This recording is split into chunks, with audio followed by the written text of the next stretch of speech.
How to change name on TikTok. Hi everyone, this is Kate and I'm back with another video. Now without any further ado, let's get started. First and foremost, open up TikTok in your mobile device. After that, make sure that you're logged in with your TikTok account.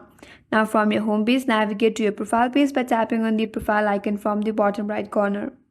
Once you get to your profile page, now under your profile, there you will find an edit profile button. Tap on it. Now from here you can change your TikTok name or your username. Now to change the name, tap on this name section and it says your nickname can only be changed once every 7 days.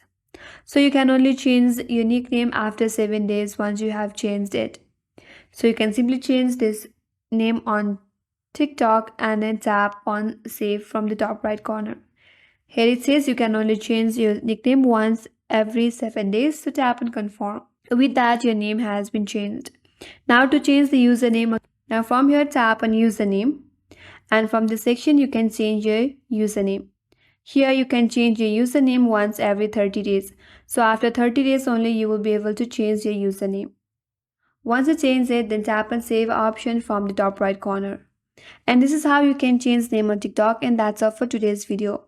Hope this video was helpful, and if you are new to our channel, make sure to subscribe, like, comment and hit that notification bell icon. Thanks for watching and I will see you on next video.